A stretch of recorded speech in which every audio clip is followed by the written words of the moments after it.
Donc nous voilà dans le calculateur de tarifs en Cake Design. Donc je vais vous présenter l'outil pour vous aider à mieux prendre votre décision si vous voulez l'acheter ou pas, car j'ai reçu des demandes par rapport à cela. Alors je me suis dit que c'était une bonne idée de pouvoir vous faire une démonstration de comment moi je l'utilise.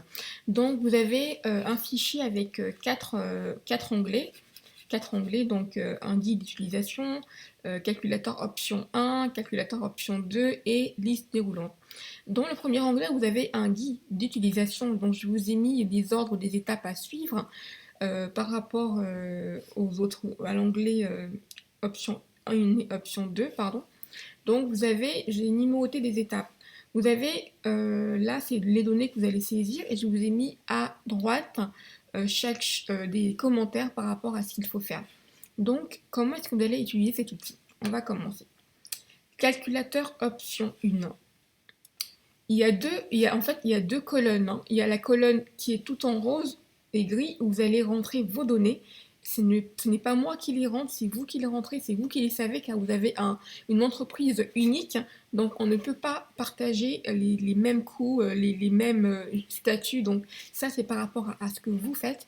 Et par rapport à ce que vous allez rentrer sur la colonne en rose et grise, vous allez avoir des résultats qui vont vous sortir ici. Donc c'est comme ça que ça se présente. On rentre des données ici et on obtient les résultats par rapport ici. Et vous voyez bien la différence entre l'onglet 1 et l'onglet 2, donc option 1 et option 2, qu'est-ce que c'est? C'est que dans l'option 1, il est marqué je me verse un salaire et j'inclus toutes les charges dans le prix, donc les charges directes et indirectes. Et dans l'option 2, je me verse un salaire et j'inclus les charges indirectes dans le prix, donc je n'inclus pas les charges indirectes. Ce sont les deux façons de calculer un prix de vente. C'est les deux façons de calculer un prix. Vous pouvez ou inclure vos charges indirectes ou ne pas les inclure et ça va se répertorier au niveau de votre point mort et votre seuil de rentabilité. Ce sont des notions que j'aborde dans ma formation se lancer et particulièrement dans le module sur le business plan. Donc premièrement, qu'est-ce qu'il faut faire? Il faut rentrer votre salaire net mensuel. Combien vous souhaitez toucher tous les mois. D'accord? Et je vous ai marqué ici les charges sociales. Sachez que par rapport au statut juridique que vous allez choisir, vous n'aurez pas les mêmes charges sociales. Là, j'ai pris l'exemple de deux cas typiques entre la SASU et l'EURL qui n'ont pas les mêmes charges. En SASU, on est à 90% du salaire net et en EURL, on est à 45% du salaire net. Donc, ce n'est pas du tout les mêmes choses. Donc vous entrez votre salaire ici, net, votre taux de charge sociale, donc si vous êtes en SASU, vous mettez 81, si vous êtes en URL, vous mettez 45. Le nombre d'heures que vous travaillez, tout compris, les heures de production et les heures de prospection. Et ici, vous mettez le pourcentage que vous allez allouer sur les 200 heures que moi j'ai marqué ici, le pourcentage que vous allez réserver à la production des gâteaux.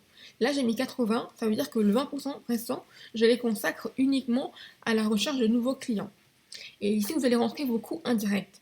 En dehors de votre charge directe, en dehors de la main-d'œuvre, quelles sont les autres charges que vous avez tous les mois? Le loyer, l'eau, les assurances, etc.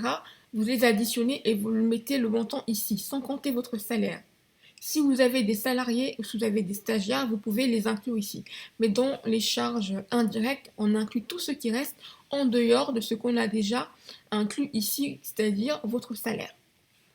Maintenant, dans ces troisième onglet, dans troisième case, pardon, on va compléter les informations sur le détail de la commande. Là, je cherche à calculer le prix d'un gâteau, qui est un wedding cake, qui fait 150 personnes, qui me prend 90 € en matière consommée, c'est-à-dire la farine, les œufs, les cakeboards, les towels, enfin tout ce que je vais devoir acheter va me coûter 90 €, donc ça c'est à moi de le rentrer. J'y mets la TVA qui concerne tout ce qui est gâteau frais, c'est 10%. Donc j'ai mis la TVA ici. Et maintenant, pour faire ce gâteau qui va me prendre beaucoup de temps, c'est un wedding cake, donc ça va me prendre beaucoup d'heures. Et je viens lister ici le temps que ça va me prendre sur chaque étape. Et si j'ai les étapes ici que je veux pouvoir modifier, je viens dans le quatrième onglet où j'ai la liste des actions. Vous pouvez rajouter ici autant d'actions que vous avez besoin. Donc je reviens ici Donc, ce sont des routes déroulantes, donc je peux changer le type d'action, ce que c'est, hein, par rapport à la commande que j'ai. Donc, quand je mets chacune des minutes et des heures que j'ai passées, le total va se additionner et va se répercuter ici. Voilà. On a fini avec cette colonne rose. On va passer à la colonne orange.